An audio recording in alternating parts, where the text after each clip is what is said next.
And the thing is, I do believe there was talk about these things. I believe if we study history, the Confederates were able to shoot pterodactyls, back in the Civil War, and they spread these things out. Anybody can look it up online. Google it They yourself. spread these things out, and this is a historical fact. So, they spread this thing out, and it's got a huge wingwing. It was a pterodactyl they shot. So, of course, these things have been around. Now, they went extinct, obviously, slowly, but surely. And so... What I'm saying is Jesus wrote a dinosaur to work. That's history. It's in the Bible. How to Train Your Dragon. Historical facts. And if you don't believe it, do your own research. Pull up Google. You'll find the picture, I promise. Oh my God. Thank you, John Gleason, Godless engineer, for gifting me this beautiful moment. Y'all remember when they tried to cancel Steven Spielberg for posing with an animatronic triceratops animal rights activist? Back it up. Hit it from the back. Cloaca. Historical facts. Eat my ass, BP. You're down here bailing on the rest of us because you don't want to process your grief and shame like a normal person by drinking and mistreating strangers. No, Rick. It is you who must nibble my cloaca, or bird asshole. Everyone knows what a cloaca is. back in the Civil War, and they spread these things out. Anybody can look it up online. They spread these things out, and this is a historical fact. So, they spread this thing out, and it's got a huge wingwing. It's a pterodactyl they shot. So, of course, these things have been around. Now, they went extinct, obviously, slowly, but surely. And so... Paul Bunyan was sharing some Funyuns with his pet velociraptor. Whoa. Oh, you thought it was an ox? Roll back the clock. Let me knock the socks off. Historical facts. I didn't cut out. You heard me. Are you a pervert or something? Okay.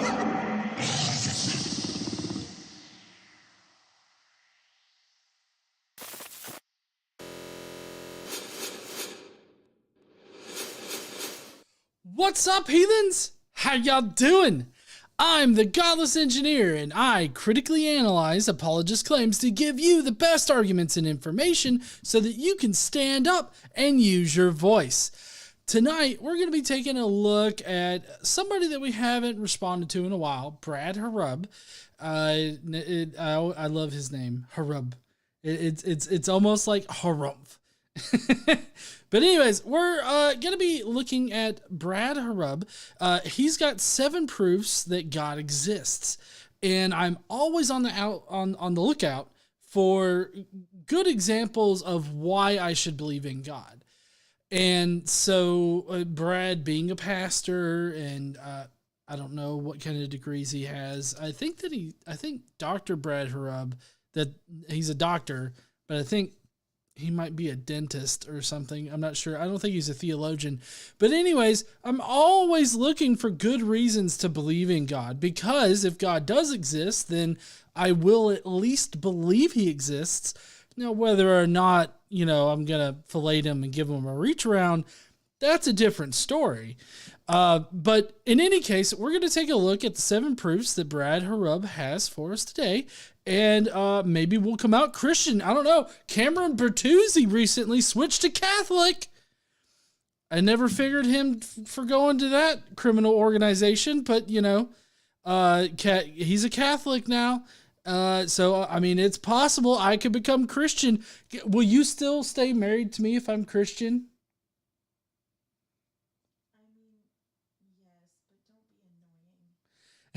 Casey said yes, but don't be annoying.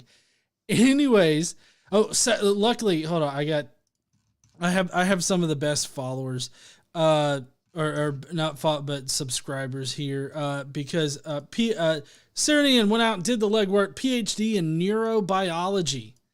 So maybe we'll get some good scientific proofs that God is real and exists. Y'all like my wand? If you're wondering why it looks like anal beads, that's on purpose. Anyways, Jimmy Snow made it. I asked him to make it. I did a video for him, and he hasn't used it yet. I'm kind of curious as to why he hasn't. It's handcrafted because he loves to do woodworking, and if you notice, it's anal beads coming to a penis on this end, and then on this end, it's just a thick old penis. I got a double penis with some anal beads to go shamalama ding dong, and I can, be Harry Potter. I'll be the perverted Harry Potter teacher, the one that everybody has to watch out for. It's like, don't go in there to Mr. Brocephus now. He'll eye you something awful. Anyways, if you want to fuck around and find out why Dr. Brad Hrub believes that we should think God exists, then please stay tuned.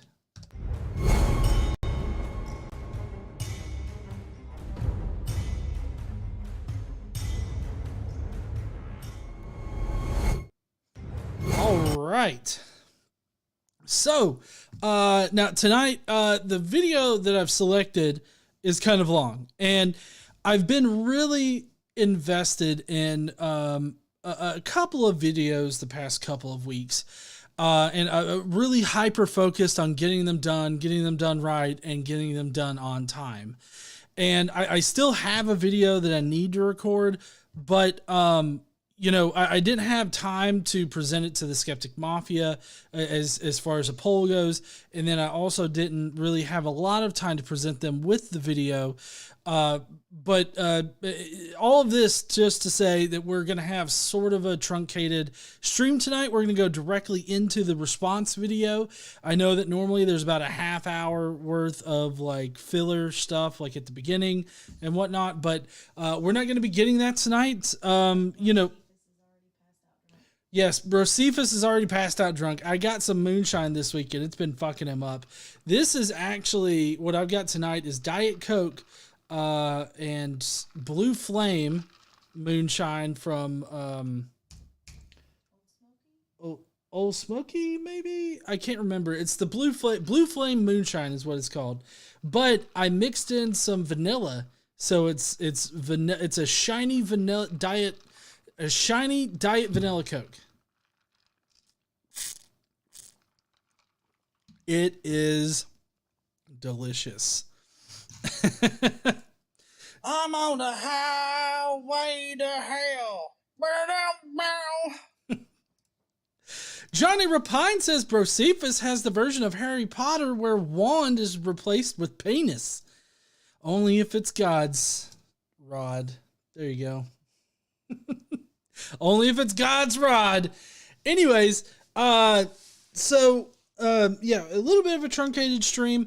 For one thing, as far as like comments go, I could do comments, but I didn't get any prepared. But also, maybe we should talk about how Twitter is burning down. Rest in peace, Twitter. It was nice knowing you. Huh? Your Twitter's fine? I saw it all over Twitter where it's rip Twitter, Twitter down, Twitter's dead, shit on the bird or something. Was all over Twitter because apparently Twitter's going to die. If it's not dead yet, it is definitely in the death throes. I mean, Elon Musk is even thinking about reinstating real Donald Trump, that account. He left it up to a vote, which can't be good. But anyways, Twitter is gonna die. I don't care what you say, honey, about Twitter being fine. Look, when I log into Twitter, like the first 3 tweets I have are from Elon Musk. That's why you make a custom list and turn that into your feed. Oh, okay. I just got to make a custom list and then I can only go there. Anyways, so there's that. As far as comments go, most of the stuff I get from Reddit. And I think Reddit will find dumbass comments on the internet wherever they reside. So, that's going to be fine and everything like that. Another big announcement I have is that we've got a couple of live streams coming up that are not in the usual, schedule. So tomorrow afternoon, 1:15 p.m. Central Time, The guy that I responded to earlier this week, his name is Joe Inslee. The guy who was like, this is how you witness to atheists. That guy, he contacted me and we set up a time for this Saturday at 1:15 p.m. to have a discussion over our worldviews. And so he's going to tell me why he's a Christian, and, I'm going to tell him why I don't believe that, and why I don't believe in any particular God. So we're going to be discussing that tomorrow afternoon at 1:15 p.m. Central Time. And then I'm really excited about this one, but next Tuesday night at 6 p.m. Central Time, we have Nick Fish. And if you don't know who Nick Fish is, he's the president of American Atheists. And he's awesome. And yes, honey, he is awesome. Nick Fish is very awesome. Nick is going to be telling us about Christian nationalism and what American atheists are doing to push back against the Christian nationalists' attempt. Hey, ain't nobody gonna be fighting over this $5. It's all mine. I am wearing the Brocephus shirt, which you can get in the store on GE. It's just store.godlessengineering.com, and you can get yourself a Brocephus shirt too. Johnny Rapine says for just $8 a month, you can also be Elon Musk. Or you can turn into whatever your favorite company is and take their stock for billions of dollars. You can cost them a lot of money, all because of Elon. Actually, they stopped the blue, and they put that on hold until they can fix shit. So I think that maybe the whole verified thing was there for a reason, and they only verified, people important enough. Oh, do y'all smell that candy corn? So maybe they verified accounts for good reason. Like maybe they were careful about it for a good reason. Jason Kolasik says 44 billion up in smoke. Thunderfoot is laughing. Oh, I'm sure he is. I'm not sure how Thunderfoot figures in. I haven't really watched any Thunderfoot in a while. And then we had another member chat from Drew's book review said, just want to say the God ad nauseum from Sanderson's Cosmere has more proof than God of the Bible. At least we have multiple worlds with books there. Good point. I mean, I think that there's plenty of other plausible deities that could exist than the Yahweh one because we haven't really defined them yet. So because of the fact that we haven't defined them, I think that they're a bit more plausible because as it stands right now, the Yahweh God's not really all that plausible considering his definition in the Bible.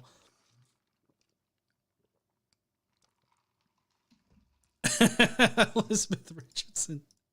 Elizabeth says, I'm sure nobody could have seen the disaster with the $8 check mark coming. Oh, I'm sure nobody told Elon. Elon right now is standing. Okay. Imagine this. Everybody close your eyes. Close them. Elon Musk standing in an empty conference room.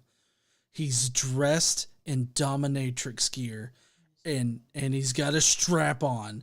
Now, the important thing is he's got shoes that are just high enough that puts his pelvis just above the table, so that he can stand in the middle of an empty room because he fired everybody or everybody quit. Most everybody quit with his strap on. And in order to call the meeting to order, just like a gavel, he bangs the dildo on the desk with his pelvis. And he says, we're bringing this to order. And it's just an empty room and it's echoing all about. So there you go. There's your mental image of what Elon Musk is probably doing on a Friday night. But so anyways, Nick Fish is coming on the channel. I don't know why. He agreed. He's a pretty good guy. He's an acquaintance of ours. Casey asked him to in her sweet Southern Belle voice.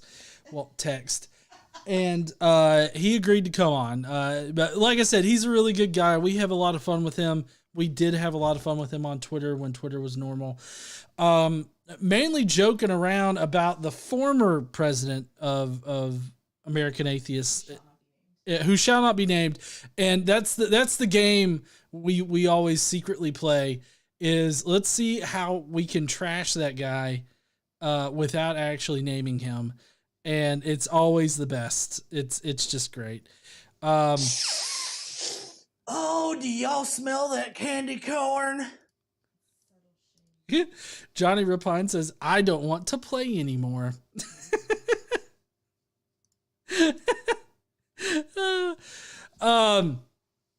Anyways, so we got Nick Fish coming on. We're talking about Christian nationalism and what American atheists are going to be doing. Or have been doing to push back against Christian nationalism. I know that, the Republicans took a pretty big hit. They did take the House, but I feel like, Christian nationalism is still obviously very much a threat. They're still trying to push a bunch of things through. The Republicans are already being dipshits on the Hill with their press conference about their investigation into Hunter Biden for some fucking reason. I don't know why. They just have an axe to grind against Hunter Biden and the Bidens in general. But anyways, so we got that going on. Next week, we're more than likely not going to be having like a regular Friday night stream for a couple of reasons. But one reason, it's Thanksgiving. Everybody should be spending time with family or not. I don't care. It doesn't matter. Do whatever you want. But I'm probably not going to be streaming Friday night. So I'm going to take that week off. But also next week is my birthday week. Woot woots. Yes. I'll be turning, the lucky 38. I don't know how lucky that is. Every time I get up in the morning, my bones scream out, and they imitate, those Rice Krispie treat things. The Rice Krispie elves, huh? Snap, crackle, and pop, and then dust. And it dusts right there at the end on occasion. So anyways, turning 38 next week. That's pretty exciting. Apparently I'm getting a dildo cake. Hold on. Ding dong cake. I'm getting a ding dong cake. So it's a keto ding dong cake, and it's a big ding dong cake. I love big ding dongs cakes. I love them. Can you please behave tomorrow when my family's over? Can I behave while your family's over? I mean, and we're eating the ding dong. Don't I normally act right around your family? Come on, you do not need to think about that, okay? I act fine around your family. I'm just saying, while we're eating the ding dong cake, I don't want any ding dong eating jokes. So like I can't sit there and be like, y'all love this big black ding dong? No, absolutely not. What size of piece do you want, John? Oh, I want a big, thick piece of black ding dong cake. That's what I want.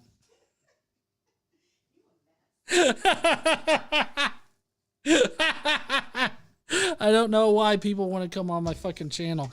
Anyways, so I got that going on next week. We do also have a pretty big, one of the videos that I've been intensely working on is coming out on Monday. And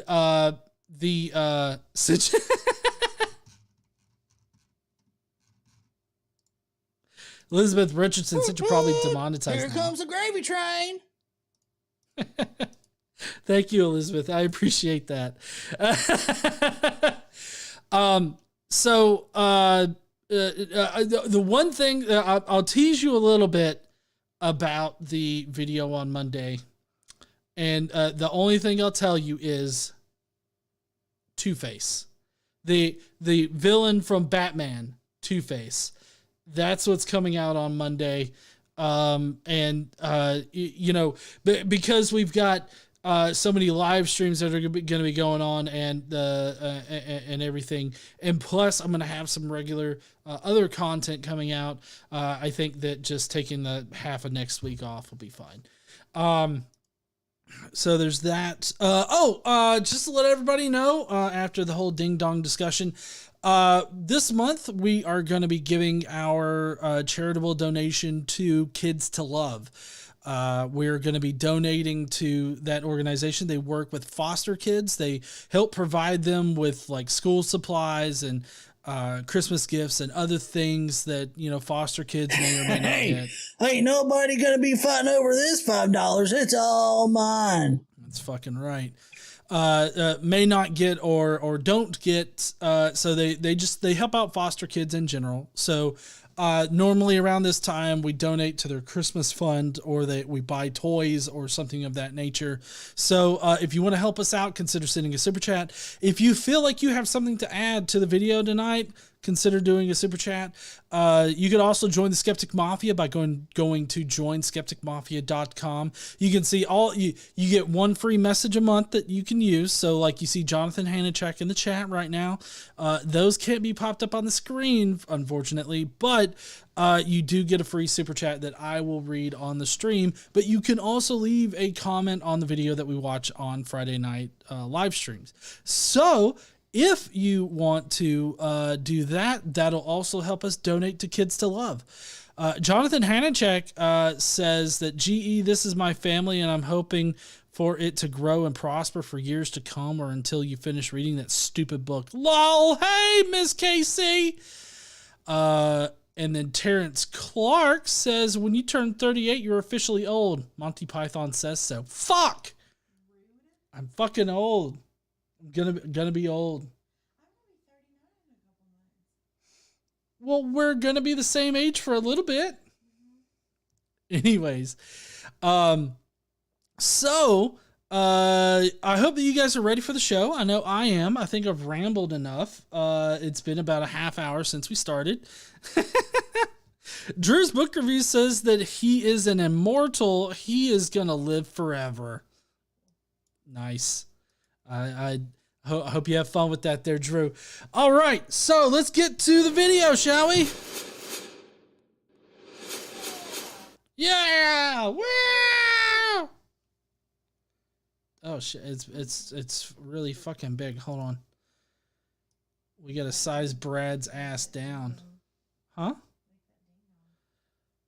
Like that ding dong?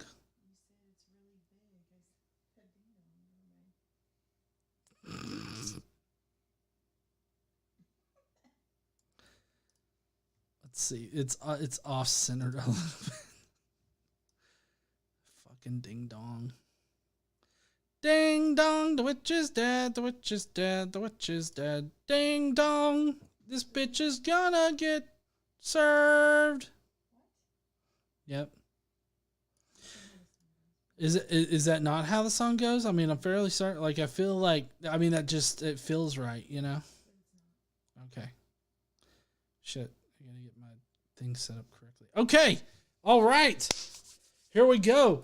Again, a portion of all super chats are going to be going to the Kids to Love Foundation. So if you want to help us out, please do. We got Johnny Rapine saying, with $3.50, gotta get that tree fitty. Oh, do y'all smell that candy corn? Johnny Rapine says, so much for the brief intro. I know, I can ramble. If there's one thing I'm good at, it's rambling. All right, so let's get to Brad Harub's 7 reasons. Now, he's going to go through all of his reasons, and let me check my sugar, because my sugar was having an attitude earlier. I think I need to take some before I start, otherwise I'm going to get up to like 450 or some shit. Oh crap. Hey, hon, I think my pen tips are over there. So sorry. So, Brad Harub is going to be going through his 7 proofs for God. Now, these aren't going to be good proofs, obviously. I don't mean to poison the well like that. I'm really not intending to poison the well. I'll say it like this. I've never seen a good list of proofs for God. So that's my that's my prediction for the video, even before I watched it through the first time. And, you know, to be honest, I don't even think I finished the initial walkthrough of it because, like, I think I got to, like, point number 5, and I'm just like, yeah, this is fucking good for tonight. I don't remember finishing it. Yeah, I don't think I did. I do have, if you're interested in the link, which I actually had to upload it to my own channel, so you're not going to be able to comment on the video, which could be a good or bad thing. But anyways, I've got a link in the description to the original video if you want to leave your thoughts there. And maybe even, you know, what I could probably do if you guys just need to, like, you know, let it out or something like that. Let's see. I'll just move this to unlisted, get a shareable link, and then I'll edit it.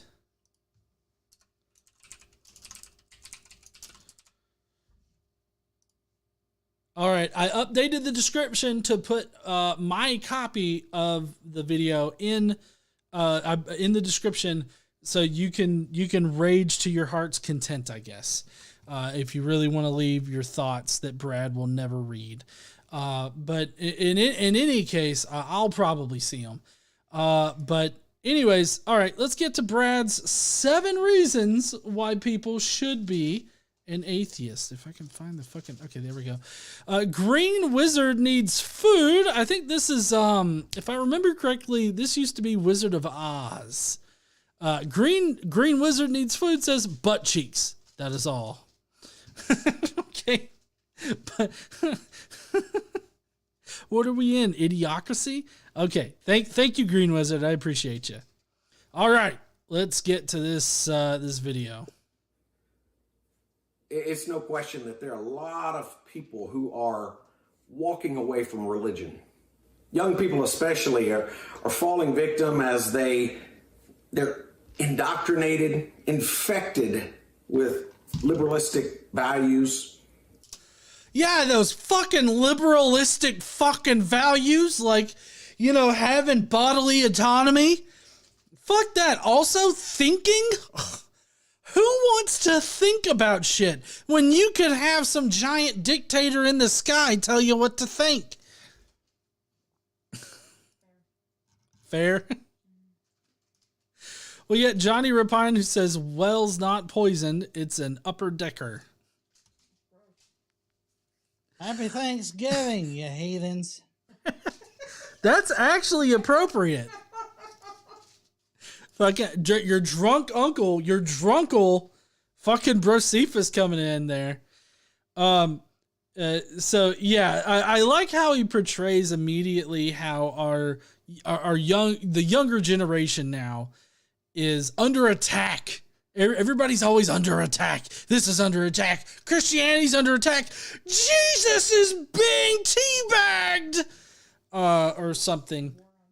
What? There's a war on Christmas.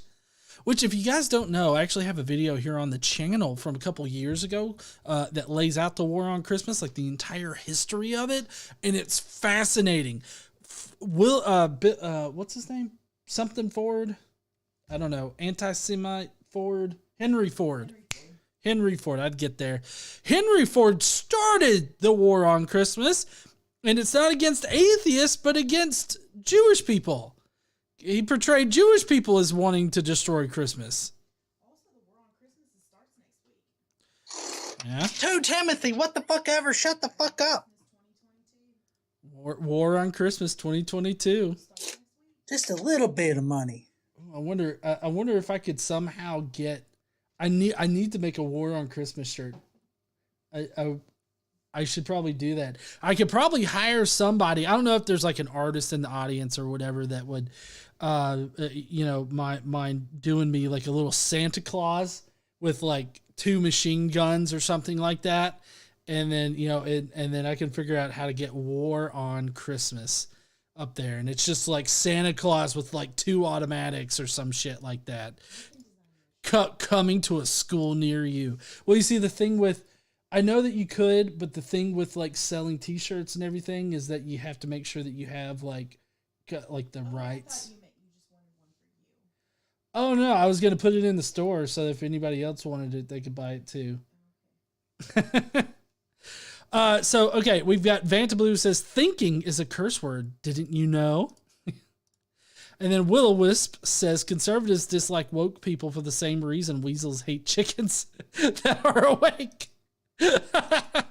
Yeah. So, Brad Harub is very mad at the younger generation. They're being attacked. They're leaving the... Hey, I don't know if y'all know this, but every time you donate, the Lord cries. More of the younger generation are leaving the faith, and it's all because of these liberal agendas. I mean, everybody hears about how much freedom liberals have or how much freedom, liberals are advocating for. But it's not unrestricted freedom because, liberals, in my experience, me being a liberal, speaking from my own point of view, advocating for a certain restricted amount of liberties is kind of, in my wheelhouse at least, because I don't think people should just be blatantly free to do whatever in the fuck they're like, not anarchy, like 100% freedom. Like I'm not on that kind of end of it, but, reasonable, amount of freedom, freedom to control your body, freedom to, decide what, or make medical decisions for your own body,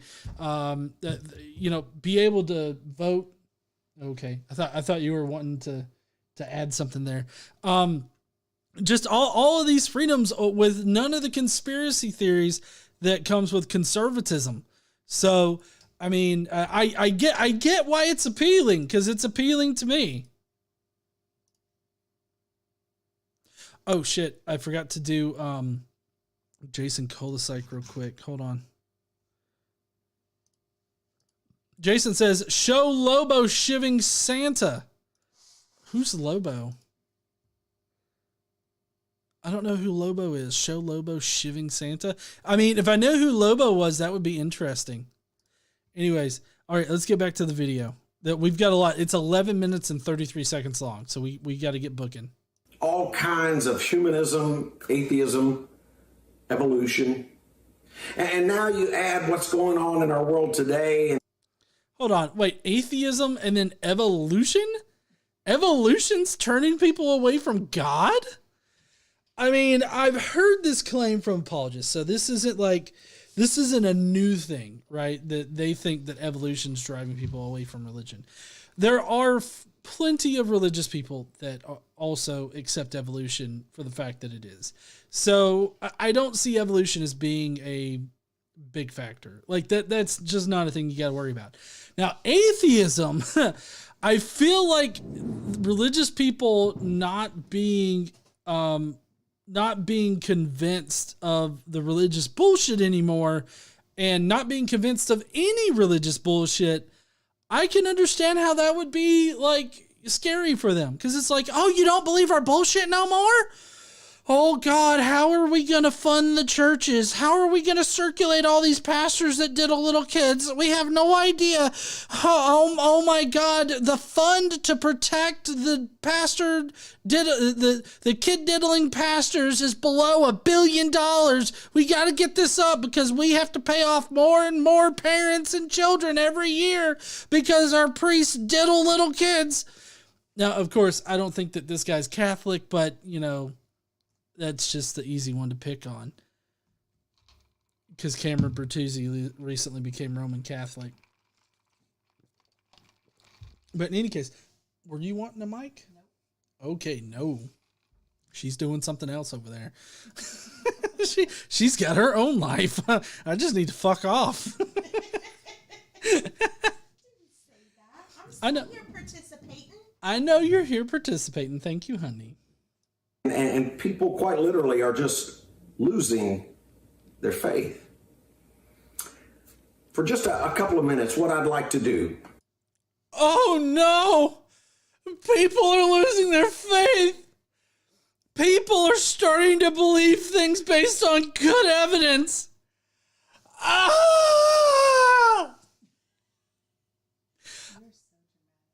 Oh, people are losing their faith. Oh no. I feel like when I hear that, when I hear apologists talk about people losing their faith as if it's something that affects them, that's what I think of.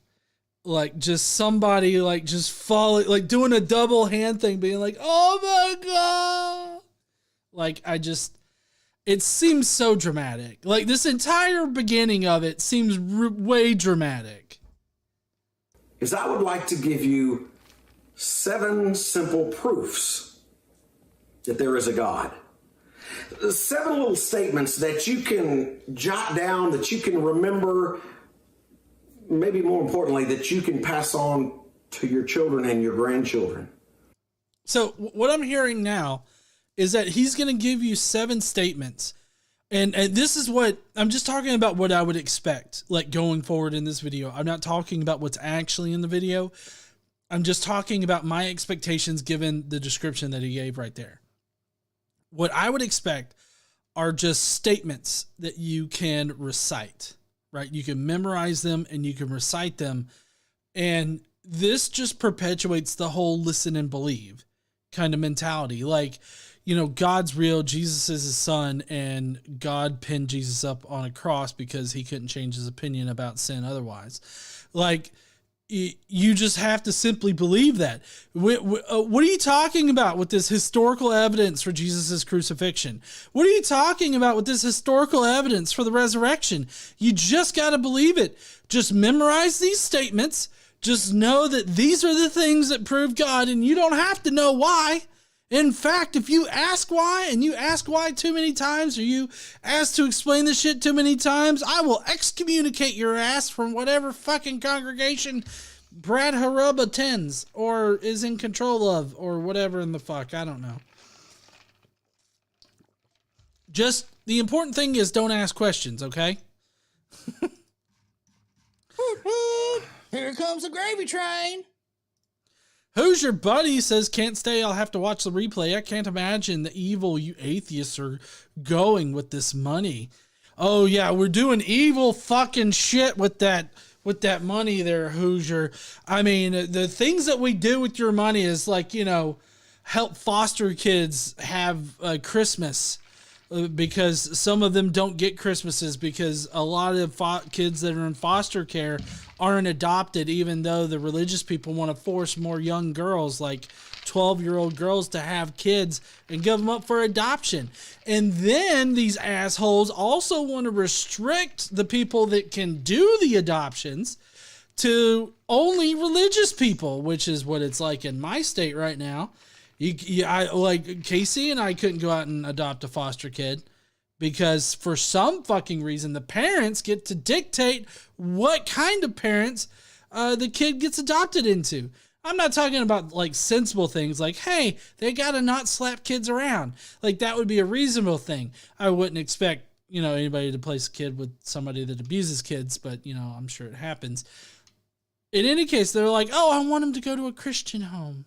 And because we live in Alabama, a fucking religious state through and through, you have, you know, these parents who will give up their kids for adoption, sign away their rights and everything like that.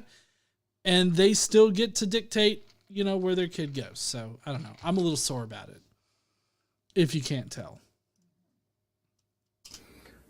Ways to know that, yes, there really is a God.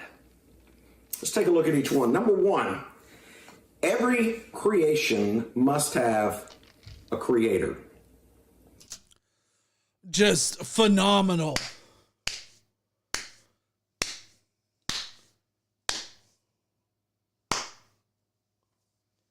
Oh, this is shit we've already heard before? Oh, okay. That's why nobody's clapping? Well, also it's just KC's here and, you know... The point was that it's not fantastic. Thank you, honey. I know I'm fantastic, but because you tell me, that's the reason why I know. Anyways, so creation has to have a creator. This is going down the teleological route. I feel like maybe I should develop some kind of software, or maybe there's some software that already exists where, you know, I can put up there like, you know, a count, like a bingo. Teleological.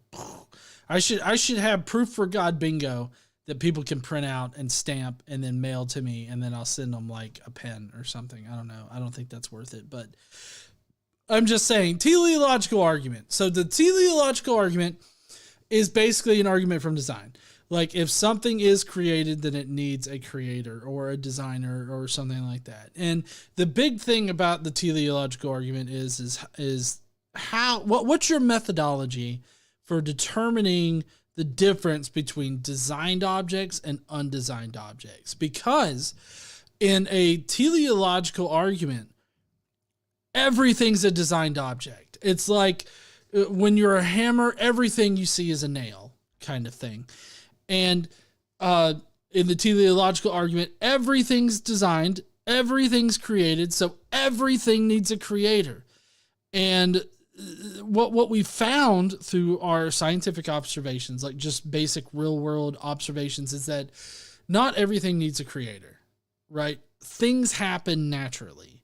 And if things happen naturally, then it doesn't need a creator, because sorry, I just totally hit my mic here, because there's been no evidence that a creator or an intelligent designer is needed for natural processes to operate. When rain occurs, or when anything in the water cycle moves around, a God isn't needed for that. And we figured that out at this point, right? Like rain dances don't work. Sacrificing small children to gods doesn't cause rain so that the crops grow. There are just portions of the planet that are deserts that don't get a lot of rain. There are like right now we have climate change going on, and that's changing the climate in certain areas. And so certain areas are suffering severe droughts. Other areas are being covered in water and hit with hurricanes, like Florida. Gobble, gobble, motherfucker. Christ. That's good right there. Johnny Ripine says, bingo! Thank you there, Johnny. Appreciate you. So the teleological argument's never going to be a good argument. They first need to establish that God is necessary for the natural processes that we experience. They haven't done that. They just presume that God is necessary for that. They never give good reasons as to why it's that way, other than the Bible tells me so. So this particular point, the first one on his list, is just a non-starter. We know that today. We know that if you see buildings being built, if you see construction sites, that didn't get there just by chance. You see an automobile driving down the road, you know that car had a creator. Okay, so the issue with what he's saying right now is that these are things that we know to be designed. Like, there's no natural process that explains a car coming into existence or a car driving down a road. Other than, somebody designed it to do that, or, somebody created that car, or whatever other example he wants to use here. What he's doing is what's called a false analogy. He's trying to draw an analogy between known created objects, known man-made objects, and naturally occurring objects. Naturally occurring objects do not require a God. And I mean, I'm not a philosopher. I'm an engineer, okay? What I can do is I can follow the logic. I understand how to construct a logical argument. I know when an argument isn't logical, and this is not logically sound, because we have not yet established that a God is required for natural processes. And if we have not done that yet, then the things that occur naturally in this world, like flowers or planets or galaxies or, hurricanes, all of those things are part of the natural process of the natural world. Those are just things that occur. And so until we can prove that God is necessary for the natural processes of reality, then those things will remain undesigned. In fact, if you look at the mechanics of natural processes or the mechanics of naturally occurring objects, you will see that it's not designed perfectly. Like if you look at the human body is not designed perfectly. It's got a lot of flaws in it. And, there's a lot of things that if you were to perfectly design a humanoid body, you would change about it. Like the cell division and in our bodies, that's kind of a broken system right there. Like how the DNA copies itself and everything like that, and how the DNA makes mistakes and everything. Like that's a flawed system. But it's a natural system, and we expect natural systems to be flawed because there was no consciousness behind it to actually account for issues that occur. The natural selection can, counter some of that, but in reality, it's not going to be perfect. It's never going to be perfect when it's natural. Likewise, so did the universe, and so did you and I. Every creation must have a creator. Well, everything that comes into existence must have a reason for it to come into existence, but that doesn't mean that it needs an intelligent creator behind it. Like flowers. Obviously, there's a reason as to why a flower grew in a specific spot, or why a flower grew in a specific way, why a flower looks the way that it does. There are reasons behind that, but that doesn't mean that there's a creator that explains why that flower grew the way that it did. Just like with everything that he's talking about here, just because these things need reasons as to why they came into existence, doesn't mean that it needs an intelligent designer in order to explain it. If we can explain it, I know this is going to be a broken record for this first point, but if we can explain it with natural processes, then we don't need a supernatural creator in order to explain it. Natural explanations are always going to supersede supernatural explanations because we have not proven that the supernatural is a real occurring thing. We never see an exception of that in science. And guess what? God is that creator. Number two, every design must have a designer. I'm sorry. This is just the teleological argument again. Designer. We could talk about puddles and everything like that. Like, oh, do y'all smell that candy corn? I fucking smell the candy corn, their Raptor Wrangler. Espouses God's perfect design, but wears glasses. Hey, that's a good observation. Thank you so much there, Raptor Wrangler. Yeah, I mean, how can you wear fucking glasses and at the same time talk about God's perfect creation or perfect design? I mean, I don't understand that. Thank you there, Raptor Wrangler. Appreciate you. But yeah, so we've only really covered one argument. That's the teleological argument. Of course, he didn't say that there are 7 arguments for God's existence. He says that these are proofs, but then he said that they're statements. So, I mean, they're either proofs or they're statements.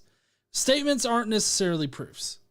And as far as like philosophically it goes, like, a proof philosophically, not talking about like mathematical proofs, although a mathematical proof or something in the form of a mathematical proof or even just a syllogism would be better than whatever in the fuck Brad Harub is giving us tonight.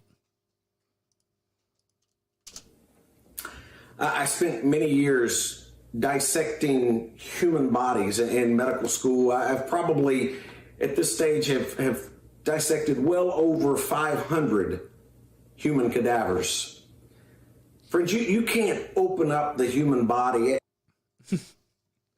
You know, I'm fairly certain that I have ADHD on at least in some kind of capacity, because my mind starts to wander when people say shit like this. Like when they start talking about, like, I've cut open 500 bodies, because this is where my mind goes when somebody says this. Okay, somebody says I've cut open 500 bodies at this point. I imagine this guy standing at the door, and some innocent, like, 15-year-old kid has knocked on the door and is about to take his daughter out on the first date, right? They're going to a movie theater, they're having dinner, like, you know, it's a good kid. And then he opens the door and he's just like deadpan looking at the kid like, I've cut open 500 bodies. She's getting home on time, right? Like, I just imagine him. Gobble, motherfucker. I just imagine him deadpan scaring the shit out of a kid. Like, I have surgically removed the organs of over 500 individuals, and nobody knows about it, and they won't know about you neither. It would be so hard for me not to, like, fucking laugh about it. Johnny Rapide says, glad he added the in medical school. Yeah, because then it would be like, what is Brad admitting to here? Should we call the cops? This video's like 5 years old. What? I actually don't know how. Let's see. It's, sorry, 2 years old. It's 2 years old. Like, what the fuck is Brad doing? admitting to this. I don't know. That's just that's where I go. Like I said, maybe I have a little bit of ADHD going on. My pagan garden says, as a person diagnosed with ADHD, I completely agree. Thank you. What's this? Oh, that's awesome. Uh-huh. Casey did a pretty good design for the war on Christmas. Oh, with a red Starbucks cup? It's the one that caused a lot of controversy like a few years ago, like 2015. 2015. So in 2015, Starbucks just had a blank red cup. And like, for some reason, religious people got so pissed off about it. Like, I don't know if you guys remember that. If you do, let me know in the comments right now, in the live stream comments. But fuck, they got so upset over it. Just, oh, fuck. Let's see. Yeah, I'm bringing up Discord now. I normally have to turn Discord off just because I don't use it a lot. And like, I know that people like to use it, so there's a lot of comments that come up in it, and the dinging just kind of gets me on occasion. Let's see.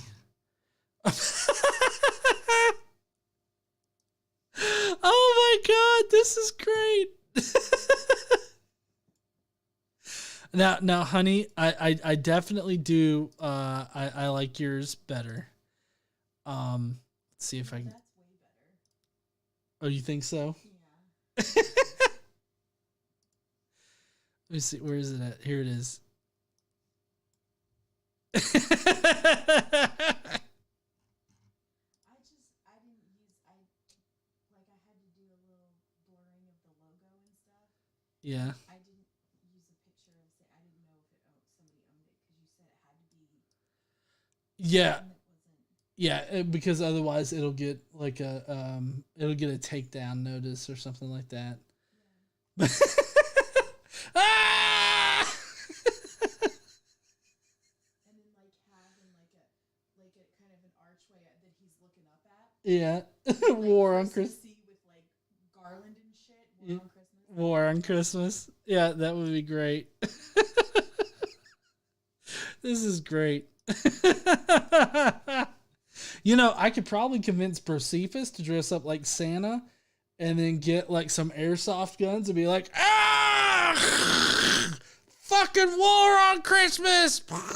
Y'all ain't touching my Jesus. Anyways, all right. Thank you so much, honey, for yours. And thank you so much, Tomato Girl Zimmy. That's awesome. Thank you. And look at all the different systems and not be blown away by design. Well, okay, so he's like, how can you not look at this and be blown away by design? It's because of how flawed the designs are. No, you're fine.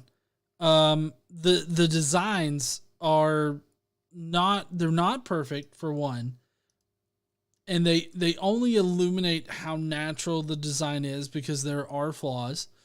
And this in general for the teleological argument, here's kind of my issue. So like, I don't know if there's any religious people that are still watching this video at this point, but if you are in fact religious, and you made it to this point, thank you, for one. For two, here's the problem that I have, is that if your God is perfect, right, as the Bible says, and this, I'm using the Bible because Brad is Christian.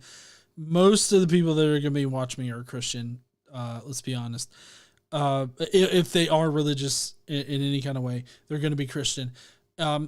Your God is supposedly perfect, right? He's a perfect designer. He's a perfect person. He's perfect everything. He's all knowing. So if he is these things, why would he ever design something that wasn't perfect? Like, it seems to me, if he's a perfect designer, then his design should be perfect too. I know as a software engineer myself, I can only design things that are on my level of experience and expertise.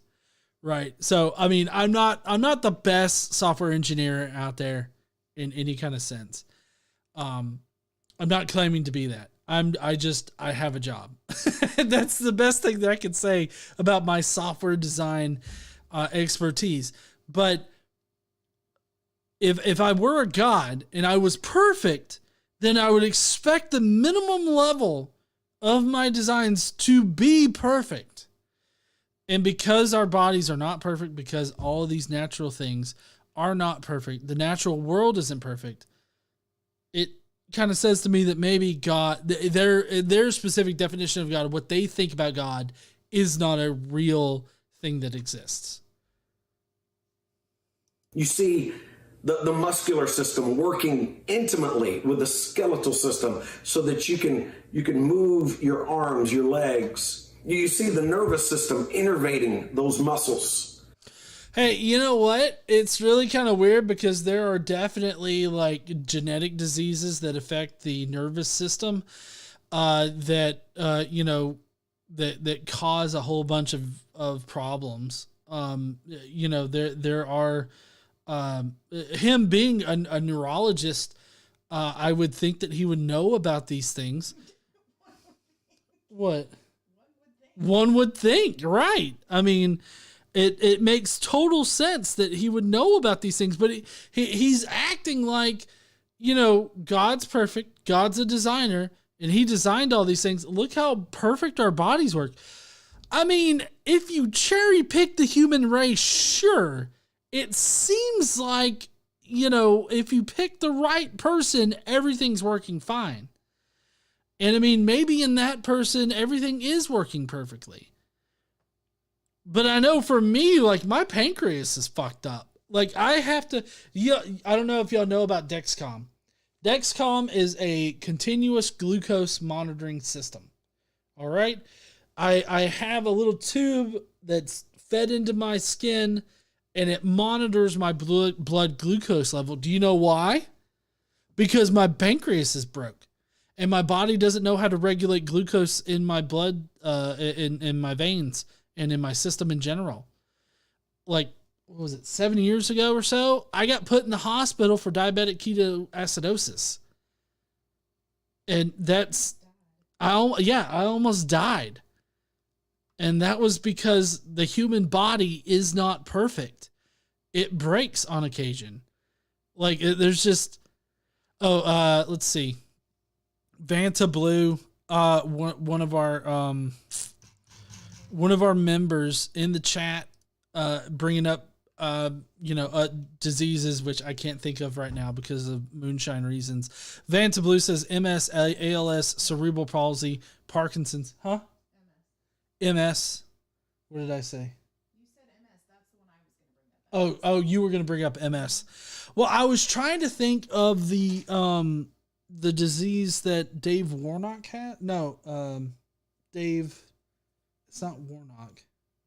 Is it Warnock? Yeah. The Dying Out Loud. Isn't that ALS? I think he has ALS. Which is a nerve, a neurological kind of issue there. Like all of these things, these just show that that the human body's not perfect. So I don't know why he's sitting there acting like, oh, it's amazing. Muscles, they fucking work. Sometimes. Let's see. Oh, do y'all smell that candy corn? I don't right now, thank God. AL says, oh yeah, I remember it was the culture wars. Fucking culture wars. Culture wars!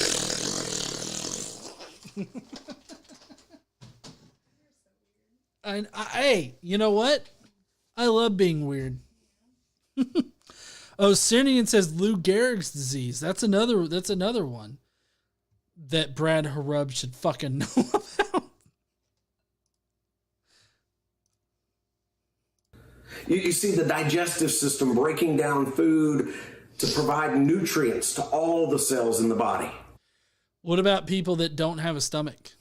Because there are people that have to have like their stomach removed. They have to have their esophagus attached directly to their lower intestine. Okay, so I'm not a medical doctor, obviously, so I don't know exactly how that works, but I do know that like people sometimes have to have their stomach removed. So, I mean, true, that is how the stomach generally works, but it's not how all stomachs work, because some people have their stomachs removed. If God was perfect, then he would definitely design a system that didn't sometimes require the removal of a stomach. You see the circulatory system delivering oxygen and nutrients to those cells. The respiratory system taking in oxygen, getting rid of the metabolic waste, carbon dioxide. Well, yeah, but those are developments of just the natural, like, organisms. 2 Timothy, what the fuck ever? Shut the fuck up. Thank you so much there, Hellbound Hillbilly. I'll get to you here in a second. But the reason why life was able to explode like it did is because of the, one of these great oxygenation events. And that's because oxygen has the unique quality of being a better fuel source for energy in biological systems. And when you ended up having these other organisms that were turning things into pure oxygen and oxygenating the atmosphere, changing the atmosphere of the earth into something that organisms could breathe and be able to produce enough energy in order to survive. I mean, that's how all that started. So he's talking about the inner mechanics of all these organisms, and it's just like that's just the way shit evolved. And there's nothing to say that shit can't evolve in a different way. It's just that was the best way for life to evolve on this planet. That's the most that you could say about that. All right, so we got a couple of chats here to go over. We got Hellbound Hillbilly who says, I got too many manufacturer defects to think this was a perfect design. I fucking agree. If there was a perfect design, my bones wouldn't turn to dust every morning. Okay, just pff. That's what happens. I get up and it goes pff. That's what my joints do. Yes, thank you, honey. It does also happen during the day and at night. And anytime my foot gets a little sassy, it clicks. Why the fuck does it click if God's a perfect designer, huh? Because it's perfect. Caden says, my body needs an RMA for a younger model. You know what? I wish God operated like that. Like, if I could send in an RMA to God and be like, yo, dude, this shit's fucked up. Could I get, like, something that's a bit more athletic? And, like, you know, I'm pulling off the muscles here. Like, I haven't really worked out all that much this week. But Maybe you should quit drinking all that beer, G. I am not going to quit drinking beer and lifting weights. That's just, you're going to have to deal with that there, Green Wizard. Our source of light gives us cancer. Intelligent designer not found. 404, motherfucker! What? The immune system, all these various systems. And as you think about that, I want you to remember all of these are made up of living cells. Living cells that have organelles inside. But when you stop and you really think about all the different parts of the human body, you recognize real quickly that doesn't happen by chance. Does it not? Because what I've experienced is that natural shit happens by chance. Like, just natural shit just sort of fucking happens. Happy Thanksgiving, you heathens. Now, when I say by chance, it's not like it's purely random. There are reasons as to why, like, shit happens. Like, there are a series of events that leads up to a single event that happens, right? At any event that happens, you could trace back the series of events that led to that point, right? And any deviation would cause that event not to happen. So when we say chance, what we're talking about is just, you know, something that's not controlled by intelligence. It just sort of fucking happens. And it happens. Oh, do y'all smell that candy corn? And it just happens because of nature. That's what we mean by chance. Whenever you hear an apologist like this say, oh, this couldn't happen by chance, what you should hear is, oh, nature couldn't cause this to happen. Because that's what he's talking about. Ain't nobody gonna be fighting over this $5. It's all mine. Fuck yeah, Pagan Gardens. Tomato Girl Zoomy says God. Oh shit. Hold on. Let me get over here. Tomato Girl Zoomy says God gave me the wrong body. Refund request. Send in that RMA. I'm telling you. Johnny Rapine says, wait, we can just go to the CIF to DX our bodies? I don't know what the fur is about, but yeah, definitely. And then my pagan goddess is our immune system that also kills a lot of us. Exactly. Fuck yeah, your immune system. God created that shit in order to fuck you over. Well, some people over. Maybe not you, Pagan Gardens. But, you know, some people, God has designed their immune system to fucking attack itself. So, you know. That's what happened to your mom. That's why she's diabetic. I mean, I'm diabetic because of genetics. So God was just like, fuck this guy. I'm going to make him have to spend millions of dollars. I feel like it's millions, but it's probably hundreds of thousands of dollars at this point. But I'm going to have to spend hundreds of millions of dollars on fucking synthetic goddamn insulin. Luckily, I live in the time that I'm living in, because otherwise I'm fucked. Also, if there's a zombie apocalypse, I'm going to have to raid a Lily, Eli Lilly or a Nova Nordisk, Norvo maximum prison sentence. Something, I don't know. I'm gonna have to raid these manufacturers and like pump out insulin or something like that. I don't know. Or you look at the design in the universe. Anytime you have design, by definition, there must be a designer. We're still on number 2. Number 3, codes require someone to program that code. Oh, this is right up. Gobble, gobble, motherfucker. Gobble, gobble, motherfucker. That's right. This is right up my fucking alley right here. Fuck yes. Codes. Let's talk about codes. Now, human codes, the reason why there's not one programming code is because there are multiple uses for every kind of programming code. Like, you've got JavaScript, which is great for like web stuff, and it's being regularly used like to build cross-platform software between mobile devices and the web. And it's been very versatile in that way. But in the past, we've had Fortran. That wasn't all that great. Hey, y'all know what? Anytime is a good time for a beer. So, I mean, we developed programming languages multiple times because each time they provide something different or they do something different. There is no perfect code, and that's what it looks like when an intelligent designer is behind code, right?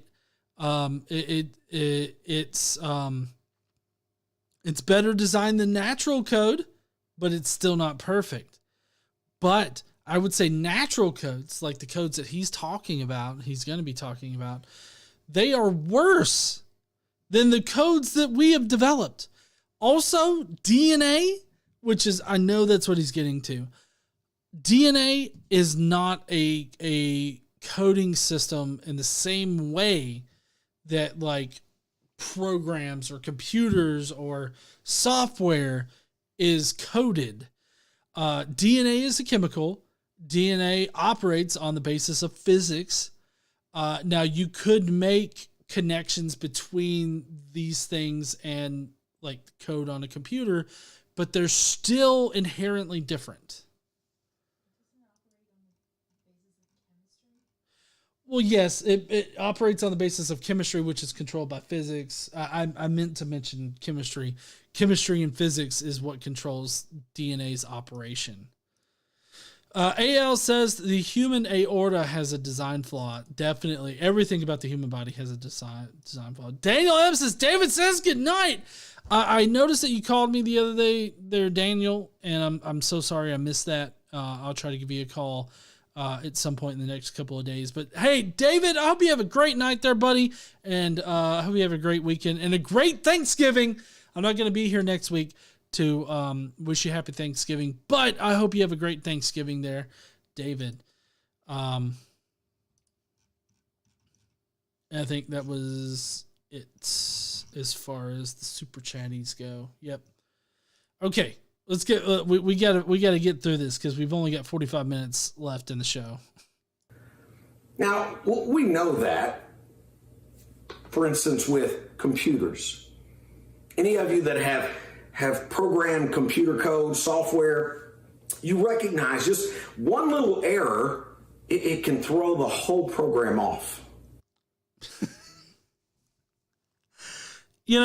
It's funny to hear a neurologist talk about shit that he just doesn't know about. And I mean, he's right.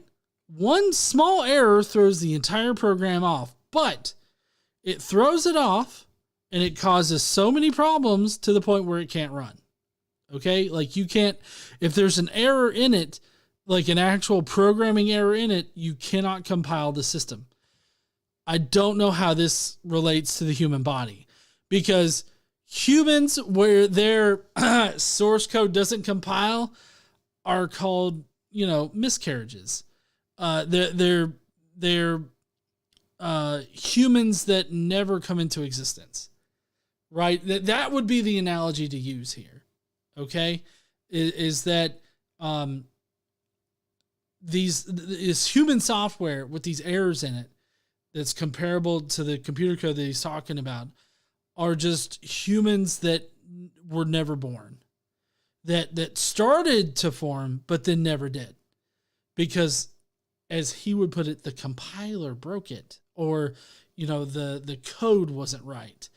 And I mean, there are some times in which our bodies, can catch that and it, handles it. But then there are other times when, babies are born and they only survive a few hours. There are times when, people, especially in the past 6 months, since June, people have been forced to give birth only for their baby to either be born stillbirth, or have to go through all the labor pains for their baby to only survive a few hours. And I can't imagine what that's like. I know that if that had happened to me with Xander, I would be fucking devastated. Like, that would be so hard. And if you're going to sit there and tell me that a perfect God designed our bodies, or a perfect God created the DNA genetic code, I mean, that's just not going to go well for you.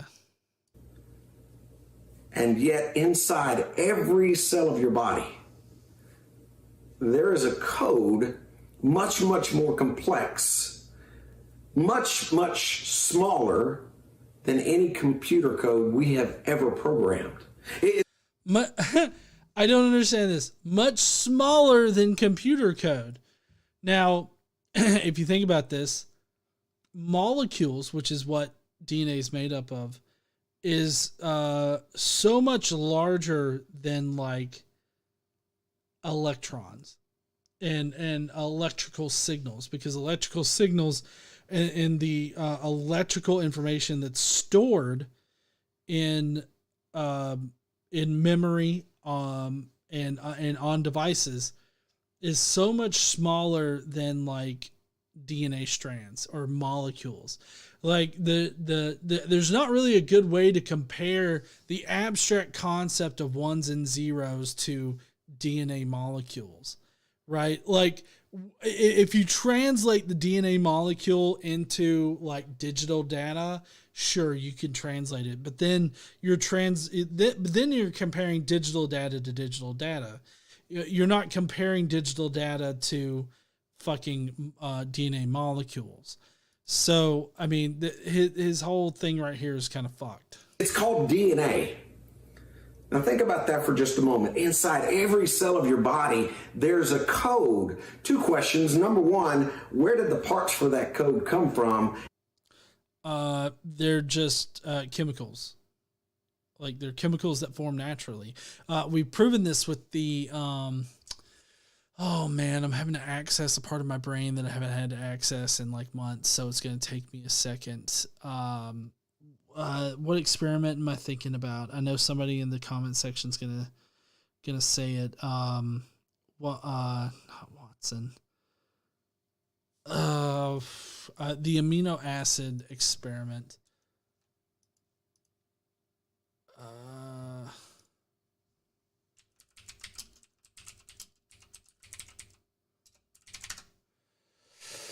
Urey Miller. Miller Urey.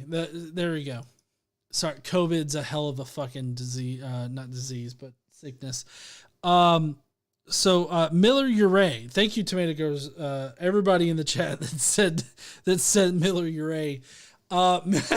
Peyton Dooley said Miller Lite. That's the one I'm thinking of.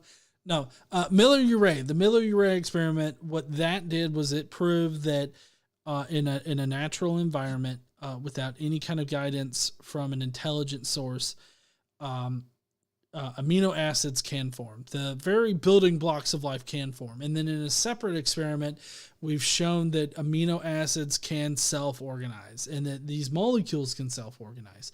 And so now, obviously, I'm a software engineer. I am not anybody that's proficient in abiogenesis. I'm not a scientist like that.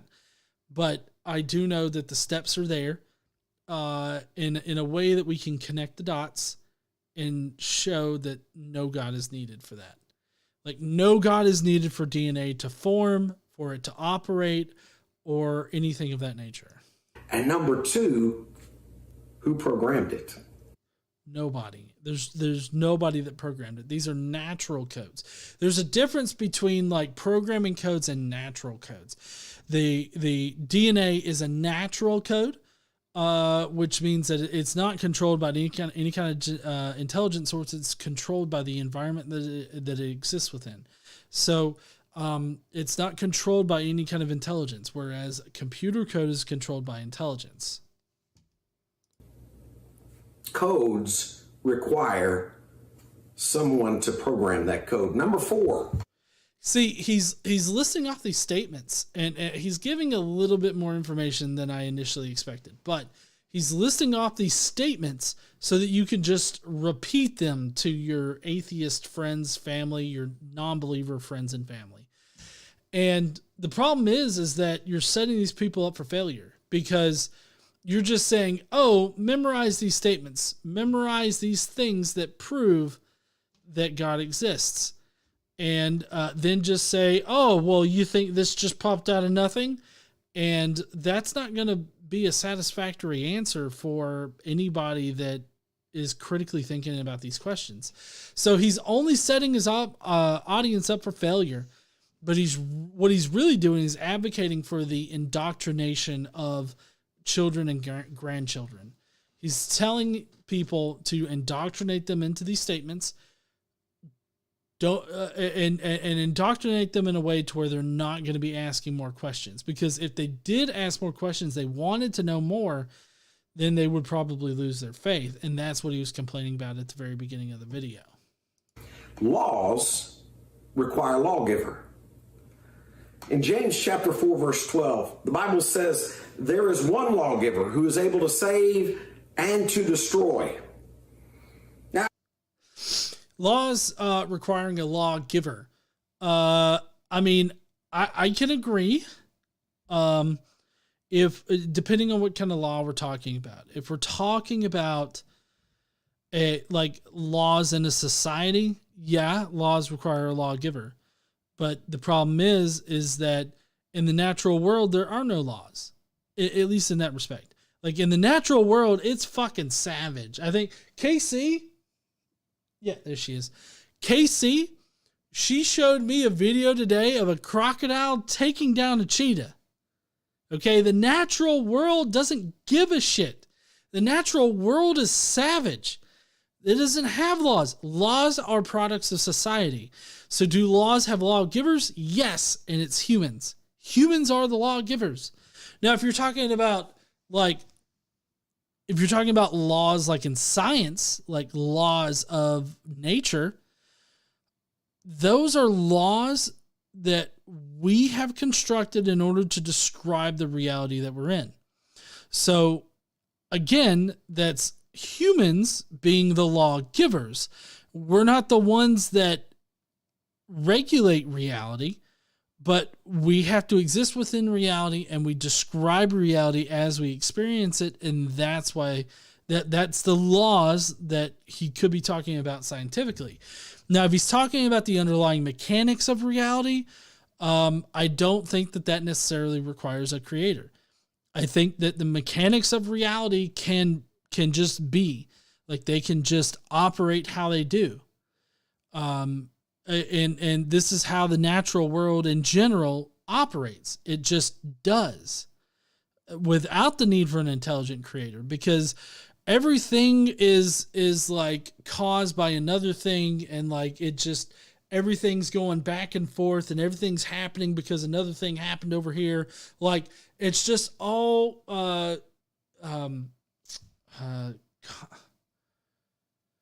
what's the word I'm looking for? Like action and consequences. Cause and effect. That's what I'm looking at. Cause and effect. Everything is cause and effect. And I don't think that we need an intelligent designer in order to guide that. We understand that there are laws of nature. For instance, things like the laws of momentum or the laws of gravity. Those just are. Like the law of gravity, the actual law as it's written is something that we've observed in reality. The underlying mechanics of it just operate, and we've had to change our idea of gravity over the years, like in general relativity or special relativity. That changed fundamentally our ideas about gravity. Before Newton, we had no fucking idea about gravity. So, I mean, we've had to change our ideas about the underlying mechanics of reality several times because we're not God. Like, we don't have perfect knowledge. But I also don't think that there's a God that exists that does have perfect knowledge. But let me make sure you understand something. Laws don't happen just by chance. If you have a law, there must be a lawgiver. Why? I don't know why there has to be a lawgiver. Why can't it just be? Now, like I said before, the physical laws, like the actual laws that we understand, like the law of gravity, that's given by man. But it's given by man in order to describe reality as we experience it. So it's a very nuanced. Number 5 is the law of cause and effect. What? Something happens over here and that causes this effect over here. This is just how reality works. But with the law of cause and effect, it actually doesn't apply when you get down to a quantum level. At a quantum level, you could actually have effects that happen prior to causes. So like a cause can happen and then it causes an effect that happened before the cause occurred. And that's just, a property of quantum mechanics that could happen. So his whole idea of the law of cause and effect doesn't extend to every facet of reality. It just extends to what we experience normally in any given day. And so because he's being so hyper specific, it almost makes it seem like cherry picking. Anytime you see an effect, there must be an adequate cause that made that effect. Is there? Let me give you an example. Unless you're working on a quantum level, that doesn't necessarily have to happen. If I were to suggest to you that a gopher...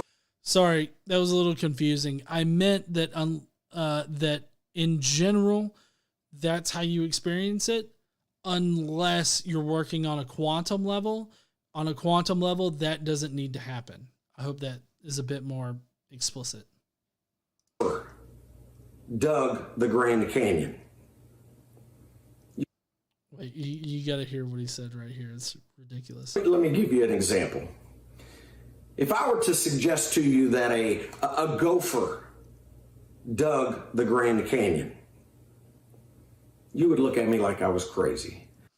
Because that's a really stupid thing to suggest as far as like, being an explanation for the Grand Canyon. Like a gopher itself dug the entire Grand Canyon? Well, obviously not. Like a single gopher digging the entire Grand Canyon. Now, if you told me, oh, there's this whole horde of gophers that, over hundreds of years eventually wore down all of this shit, somehow traversing it or whatever, wore it down and caused the Grand Canyon, I could possibly believe that. And then if you add on to it all the water and wind erosion that occurs, yeah, sure, maybe. But he's providing a straw man case in order to disprove something that he's just made up. Like this entire problem is made up in his mind, and he's destroying it with a straw man example. Because even if you put that gopher on steroids and you had him doing physical training and he was at the gym every single day, that gopher's not going to dig the Grand Canyon. That effect, the canyon, is far too big to have been caused by the little gopher. All right. How do you fucking know, you shit? What was that, huh? Right. No, that's actually a better. That's a better one. Nobody says that, you dick. Thank you, honey. Huh? No. That's not what she said, but that's me paraphrasing her. What about the universe? There's your effect. What caused the universe? Oh, I love this question from apologists because I get to repeat it. And, that's just what I love to do is I love to repeat and explain to some people this particular thing. So what caused the universe to inflate? Now, first off, the inflation of the universe. It was a near instantaneous inflation of the universe that happened nearly 14 billion years ago. Okay, that's what we know. That's what we have evidence for. Now, what caused it? The best hypothesis is that there was a fluctuation. And just to keep in mind, I am sloshed. Like I've drank all of my liquor. Okay, so this is drunk amateur scientists here telling you what it is. Okay, I've got a handicap level. I don't even know what, and I'm still smarter than this fucker right here. So there was a fluctuation in a in a quantum scalar field, and it fluctuated from a false vacuum state into a true vacuum state. Now, when this occurs, an immense amount of energy is released. And when this immense amount of energy is released, you have this inflation of the universe that happens. Now, what happens is that the universe is filled with this kind of energy, right? They have deemed it inflaton particles or inflaton energy, right? And then this energy eventually transforms into what would eventually become the atoms and the matter that we have today. So that's the technical description of it. And after the inflation event, after the universe filled with all of this energy, it was so hot and dense that not even light could travel through it. Not even atoms could form at this point. It wasn't until 300,000 years after the inflation event, as far as we would experience time, 300,000 years after the inflation event, that's when light was able to travel through the universe and when atoms were starting to be able to be formed. And then after that point, you have like all of this cosmic evolution that happens in order to bring us to that point. But hold on, I can't believe I got rid of this fucking thing. Let me see. Do y'all know what fucking Brad Harub thinks? The scientific explanation is? Smoke weed every day, nigga.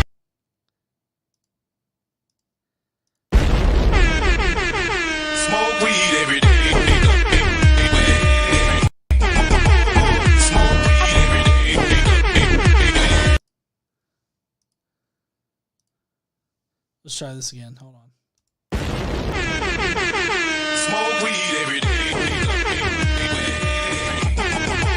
Smoke weed every day, nigga. Fuck yeah! That's what science says, according to Brad Harub. And some may say, okay, then what caused God? God is a spirit. He's actually outside of the law of cause and effect. Oh, how fucking convenient for you!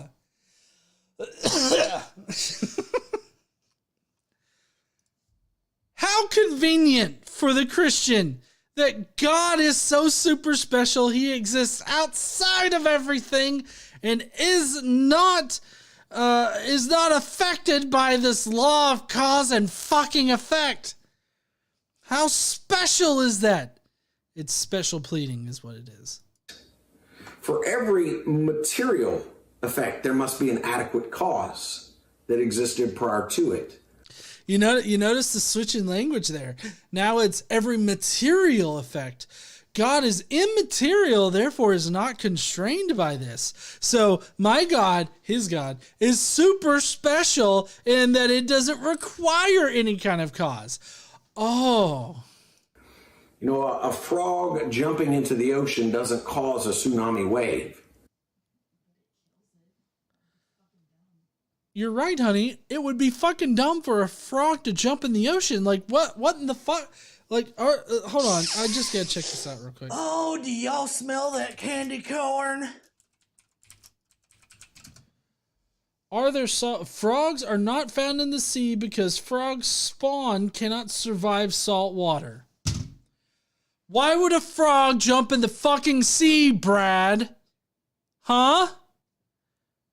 If a frog got thrown into the sea, it would fucking die. Dumbass. That's right, honey. Fucking dumbass. We got Vanta Blue. I kind of understand why some apologists won't come on my channel. Vanta Blue says, if God is outside of cause and effect, doesn't that mean that if he does something, nothing will happen? Ooh, that's a good point. Yeah, if he does something, nothing will happen. That's true. I don't see how somebody that's not constrained by the law of cause and effect can cause something to happen. I mean, it seems like a bit of a problem there. I agree there. Thank you, Vanta Blue. What's a big enough effect or a big enough cause to make a universe? Well, the inflation event was big enough. And I mean, I don't think that size necessarily has anything to do with it.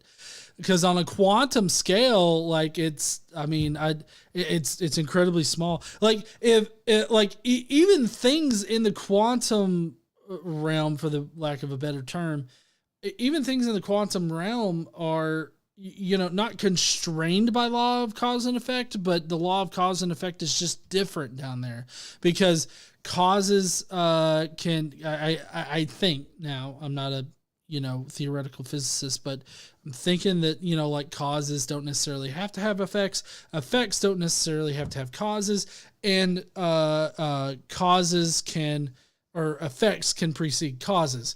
So I mean, the law of cause and effect just essentially breaks down at the quantum level. So does that mean that God is so small that he only exists at the quantum level? Number 6 is the existence of morals. Fucking the existence of morals. Morals do not prove that God exists, okay? Because not everybody knows what's right and wrong as far as Brad understands it or I understand it. Like, nobody has the exact same moral foundation as anybody else. That's for one. For two, if everybody did know what was right and wrong, or it was written on our hearts, or anything else that he's going to fucking say, then it would seem like there wouldn't be psychopaths or sociopaths or just people who have different moral foundations than other people. Like, there's just so many problems with the whole moral argument that it really just needs to be abandoned by apologists, I think, because especially if you're arguing for Yahweh, Yahweh's a shithead. Like, he does immoral things in his book, and he calls it good. And religious apologists will say that, yeah, that's good because, God is good all the time, and all the time, God is good. Mm-hmm.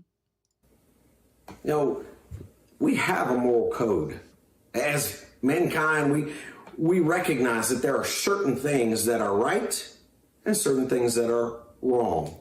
Even atheists will agree that certain behaviors are wrong. If you were to ask, is rape acceptable? Ooh, I'd love for you to ask that about the Bible. Is rape acceptable in the Bible? Because I feel like you're going to get varying answers on this as far as the Bible is concerned. If you look to Numbers 31 in the Old Testament in general, you could take sexual slaves. Now, what does that mean? Sexual slaves are people that are forced into marriages. marrying, Israelite savages, or literal war rape that happens, just as a part of reality at that time. That definitely happened. So, I mean, there's that. There's also the fact that if a man rapes a virgin girl that's not betrothed, then all he has to do is marry her and pay her father a certain amount of money, because women were considered property in the Old Testament. They were not considered whole ass people, and they were definitely not afforded the same rights as men were. So a rapist, a rape victim would be forced to marry for life their rapist. That's in the Bible. So is rape ever okay? On my worldview, on a secular worldview, I would say no, rape is never okay. That's never an okay thing. On a biblical worldview, I don't think that you can have a clear-cut answer. Because, I feel like you would have to be very nuanced in how you answered that. I don't think rape is ever okay. On the Bible, you have conditions. That's how I'll leave that. Murder acceptable. Yeah, they might try to hem and haw and say, well, that's just matters of opinion. I guarantee you, if their family was affected by rape or murder, they would believe that that's wrong. I don't think that using the Bible, you can objectively say that all murder is bad or wrong. I think that you would have to caveat it with killing somebody, in the unlawfully is bad unless God tells you to. Because you've got several examples in the Old Testament where God has the Israelites killing innocent people, like babies, children, and women, people that were not commonly in the warring party, that were not soldier-aged men. God had the Israelites kill innocent people. And so that would be murder. I mean, it would be murder in the sense of killing somebody that where your life wasn't in danger. Right? Like in the case of self-defense, or if I didn't kill him, he would have killed me. Murder in the sense of a society, those wouldn't be considered murder. And so that's how he would get around it. But if you consider murder to be the what we would consider the unlawful killing or the unnecessary killing of another person,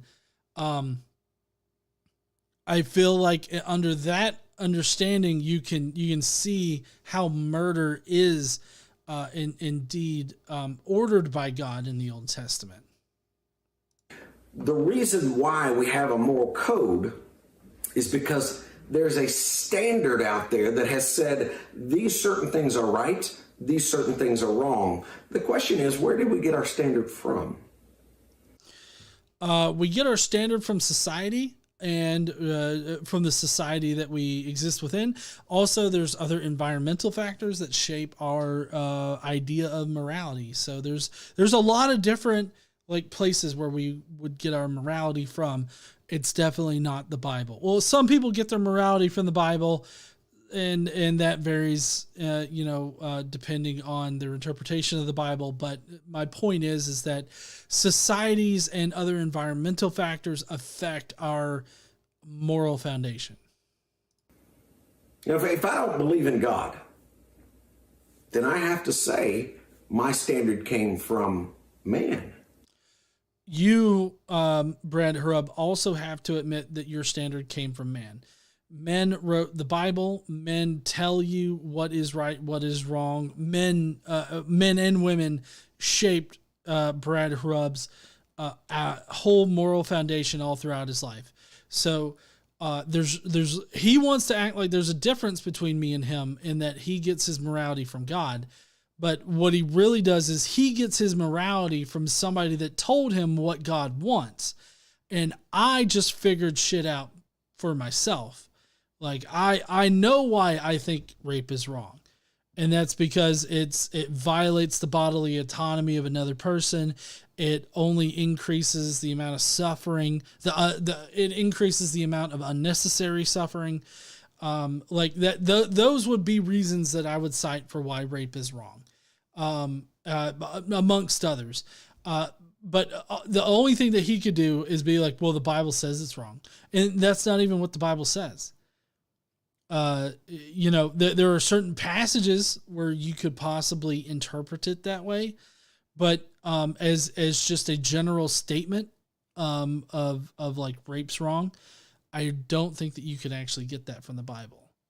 I think that it has to be caveated if you're using the Bible. It has to have an asterisk next to it because you have certain conditions where it's fine.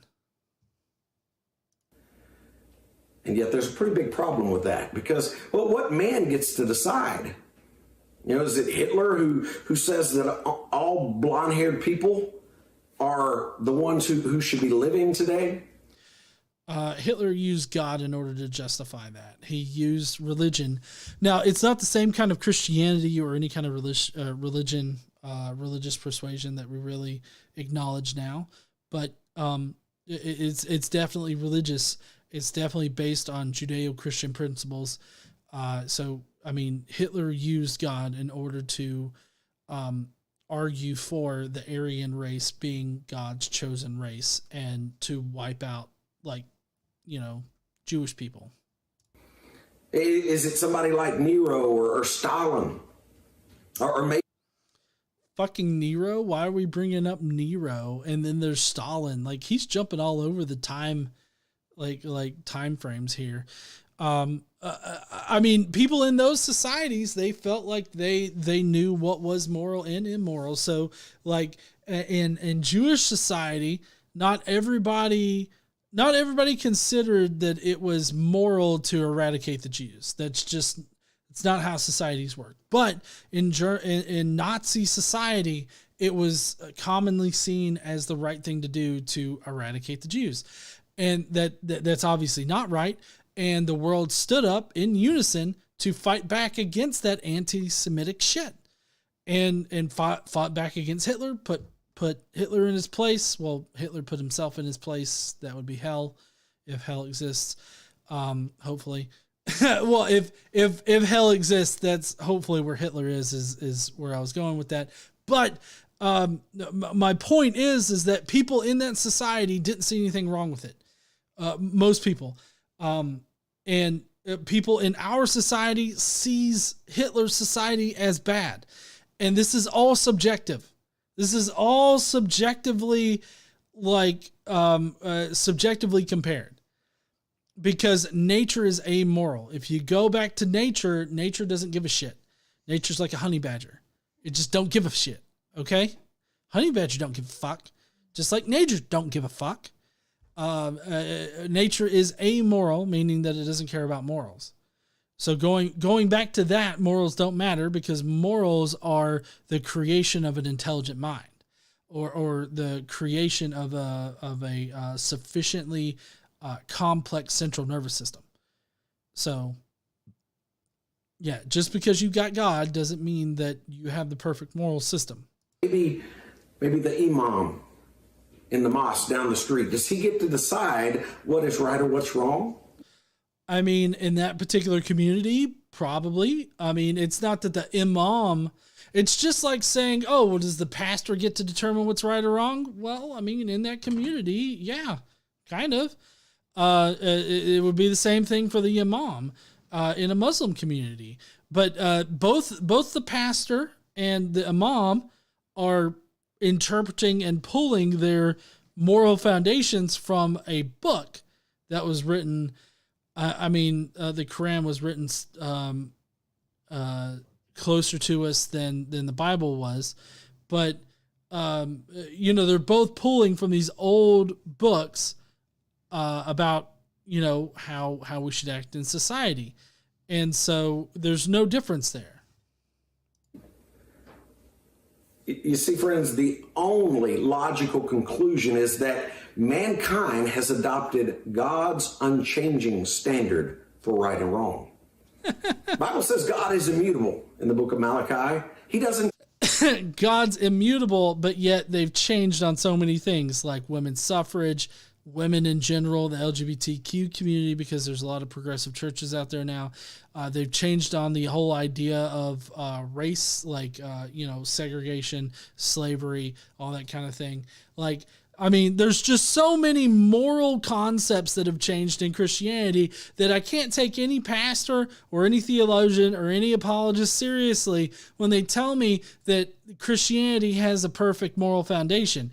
It just simply doesn't. Change. He is righteous. He is holy.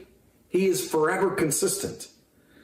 And because morals exist today, it points directly back to God. No, it doesn't, because today we would think it's atrocious for, let's say the U.S. government to send troops into some town in the Middle East and have them kill every single person, including men, women, and small children and babies. We would see that as a war crime.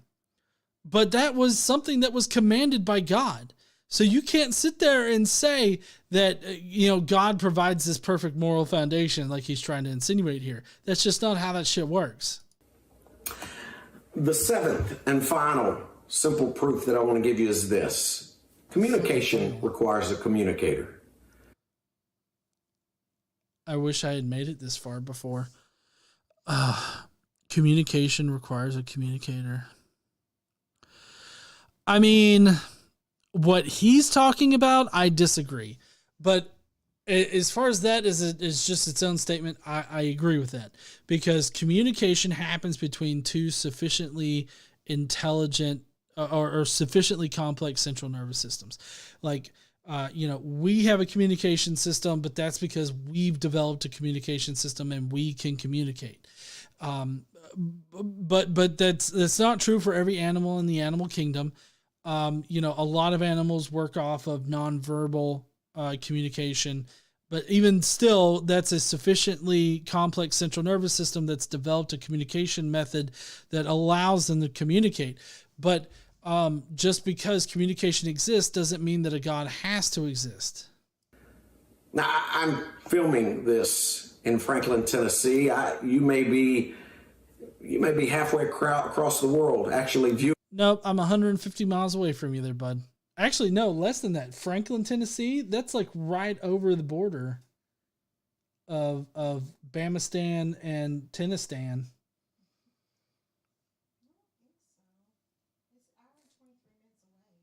Yeah, but that's not like 150 miles. How many miles away is it? 89? Yeah, see, it was about double of what it really is. Yeah, it's right up by Nashville. Still, like, it's no, we're not that far away. We're both Southern. We're Southern boys there, Brad. This, you may be just down the street. We can communicate online. We can communicate in person. But I want you to think about what that really requires. First and foremost, you have to have the anatomy. You have to have a larynx, all the right muscles that.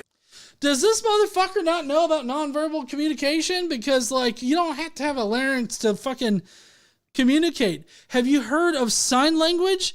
You don't need a voice box or anything in order to be able to fucking sign shit. So Casey said, I have some communication for him, and she did one of these. That are able to constrict your vocal folds. But more than that, we can build on knowledge. There's animals out there that can communicate together, but they can't build on knowledge. I mean, I feel like that's a bit of a hasty kind of generalization there, because, while beavers can't, build a car or any kind of sophisticated, structure. I mean, they can still build like dams pretty well and shit. And I mean, they build up on their knowledge there, right? Like I mean, animals build up on their knowledge. I mean, like I said, it's not complex knowledge like humans can do. We're more adept, but that just means that we're different. We can manipulate our environment and shit. Communication. So some humans are as dense as beavers? Some humans are way dumber than beavers. Thank you, honey. That's actually accurate. Yes, they are. Requires a communicator. You see, God created man with the ability to communicate. No, God didn't create man. But hey, also, honey, there's our food got delivered. Yeah, and then could you make me another drink? Not for me to drink right now, but after. Okay. And as you're thinking about that, let me encourage you to realize that he is communicating with us today through his word. And so if you have not read the Bible, I don't think that it requires God for communication to work. I mean, we've been able to communicate way longer than God or Yahweh has been around, so it just doesn't require Yahweh. I don't even know what to say to this other than we've been communicating for longer than Yahweh has been an idea. I encourage you, jump into it. I realize it may be daunting.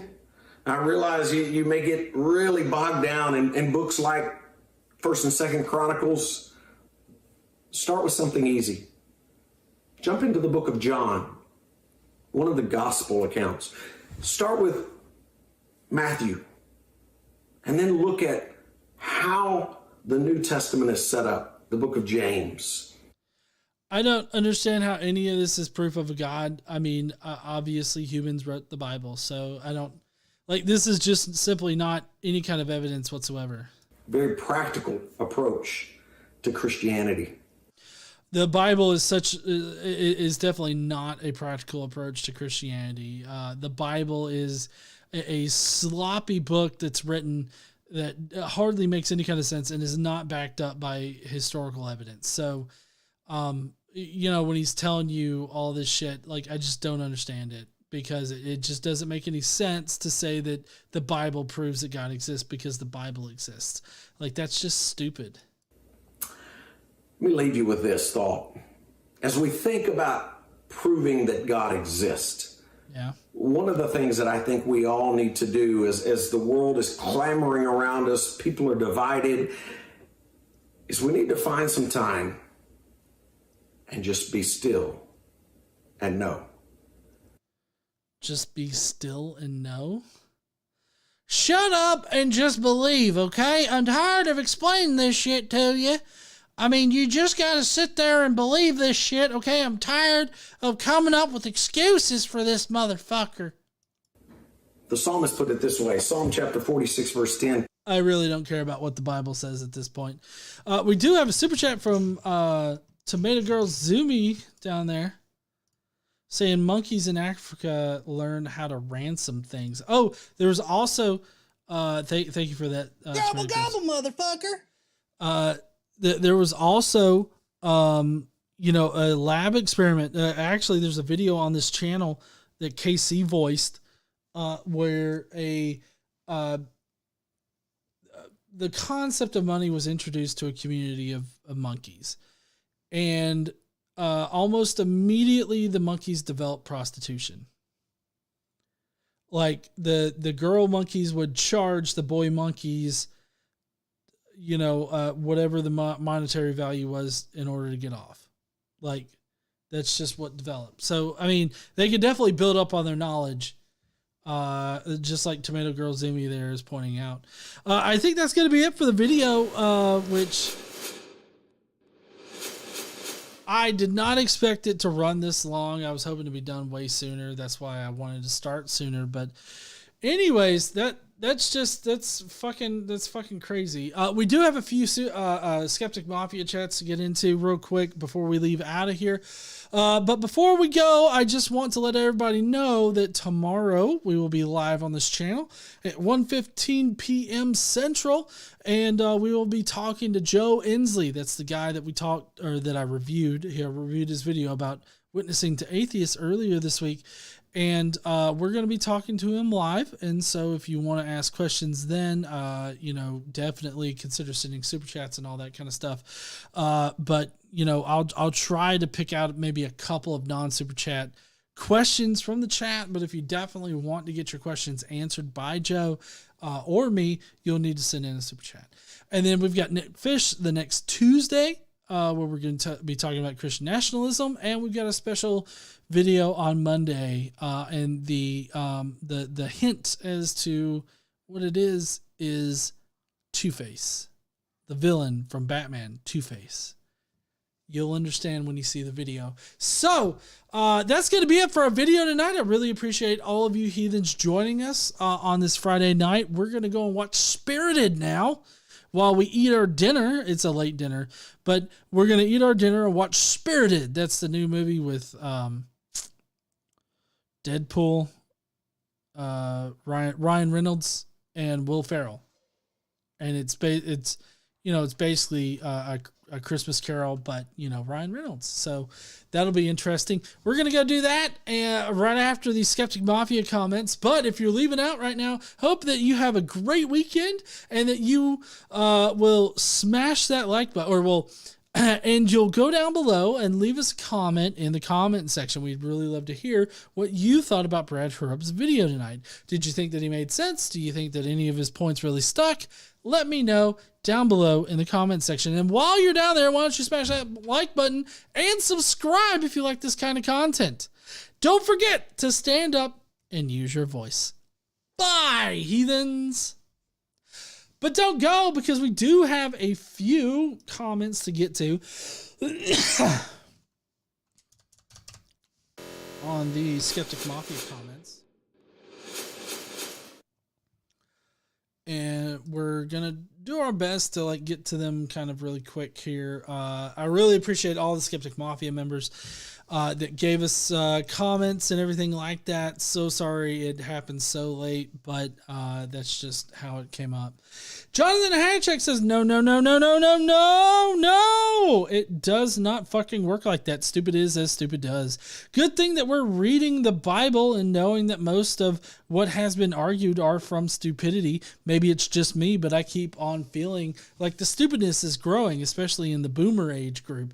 Tortured by the silent generation that was forced to go to church, but their parents had and never had the opportunity to disprove the nonsense, which developed into an indoctrinated idiot. Hopefully, in the next few decades, we can slowly but surely remove all of the stupidity and nonsense that these religions forced upon generations, and with the knowledge of knowing how our universe works and our understanding, where we possibly might find new life forms and exploration to boldly go where no person like KC has gone before. Remember, if you don't know, you should know that KC is almost always right unless John's nearby. Then she's definitely right, and she's 10 times righter than Burcephus. Thank you there, Jonathan. I appreciate you. Command Cyborg has a comment saying, "Oh dear, Sanctus Darwinicus. One, perhaps, but first, make sure it actually is a creation, not just a natural occurrence. 2, C1, but swap the bolded word for design. Are you one of those C design proponents?" 3, Pareidolia requires a pattern-seeking mind to misunderstand where an analogy stops, and something that isn't there. By the way, DNA has a lot more gibberish than a computer program. All of these proofs the same, just with different equivocations of usages of a different word. That's not really a law, and while you broke the format that was getting a bit old, good for you. You're doing the same thing over again, aren't you? 666, While it could be debated whether morals is an actual thing, they sort of had to be in place before God could utilize them. If he did, and there was a him. 7, communicator, therefore Star Trek. Huzzah! And it's just a lull, and it says, consider the whale dick. I heard from bad authority that it's 15 foot long. Smash all the buttons, ring a ding dong, become mafiosos, and you can vote for the Friday video and have your comment read. And it's for some good cause and mostly for the fun of it. That's all, folks. Thank you and good night. Transmission terminated. Thank you so much. Command Cyborg, really appreciate you leaving that comment. All the shit was bad tonight.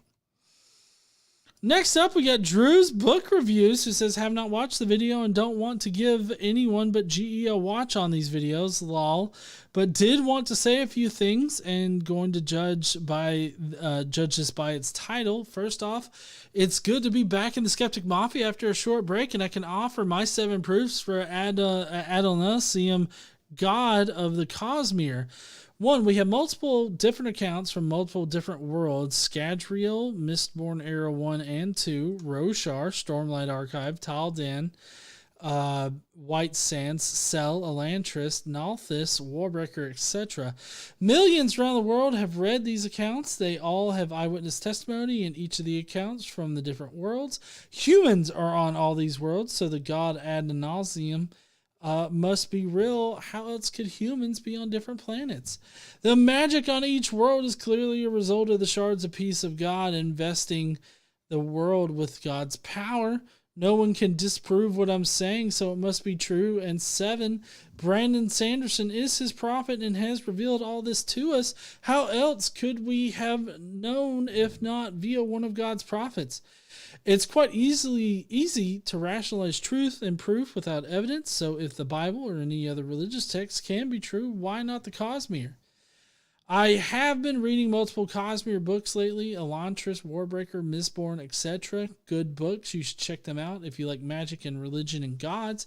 After all, like the Cosmere, religion is worship of gods with magic. Anyways, heathens, until next time, keep on reading. Thank you so much there, Drew's book reviews. Always appreciate these very creative comments that you leave. Those are awesome. Tomato Girl Zoomies got some ASCII, I'm sure. Tomato Girl says, well, seeing as there's a flat earth debate happening in just a few minutes, I'm not going to have time to watch this video. So this is just me popping my head in to see what you're going to be going over tonight.